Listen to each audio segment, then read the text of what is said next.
And it is interesting that people don't conceptualize fat as anything other than a storage unit, when in fact, some people consider it an organ, literally a body organ. There are many, many metabolic processes that go on there, and the body calls upon them for many functional elements through the daily routines.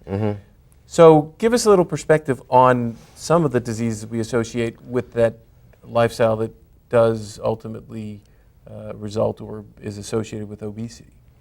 Well, so the lifestyle would be a lifestyle with very little physical activity. Right. It would be taking in excessive calories to the expenditure of calories. And also, it seems that patients who have chronic obesity also have a defect in depositing or storing excess body fat. That's actually a separate problem, and it's related to the fact that there's a whole complex endocrinology and neurochemistry that tells the body and the brain in particular if body fat is building up.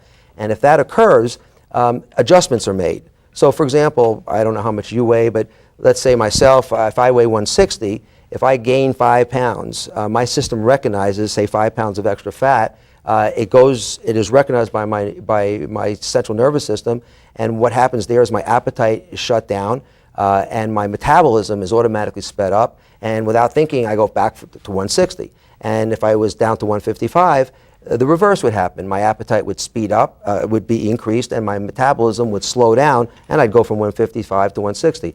This mechanism is amazing because most people stay in a weight range no matter what they eat, and they don't think about what they're eating. It's not like it's a real controlled process.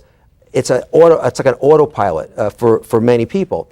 It's when that autopilot breaks down and the central nervous system is getting the signal, store fat, and there's already excessive fat in the body, and it stores more fat, that's when that defect occurs. So there is a definite defect in obesity that leads to excess of inappropriate body fat deposition. So does it change the set point above and below which you have that response? Yes. The set point, as I mentioned, everyone has a zone.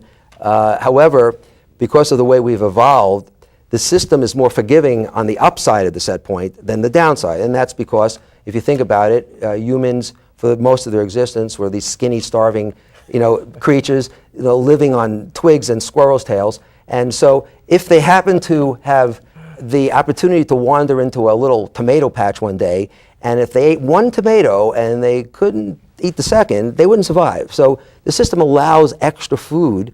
Our programming has allowed extra food to be taken in because it assumed that there wouldn't be a lot of food coming the next couple of days.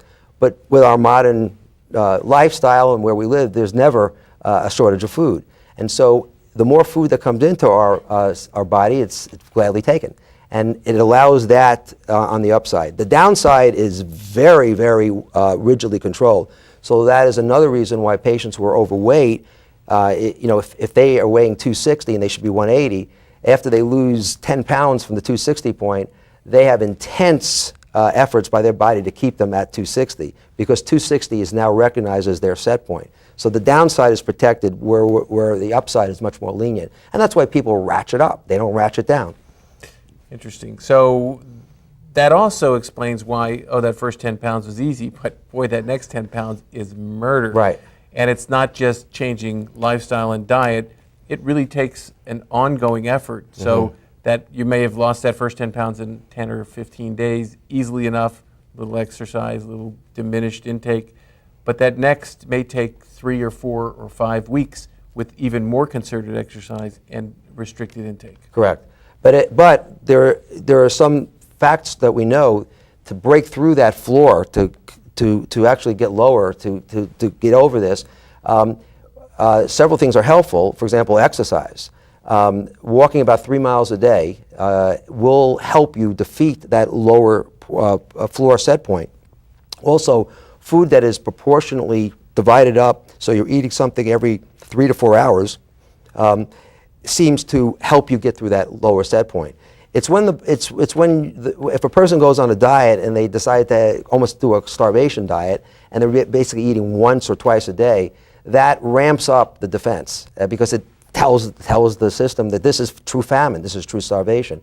Where if you're eating more balanced throughout the day, the system settles down. It's not as panicked, and therefore will let you get to a lower weight without the intense resistance.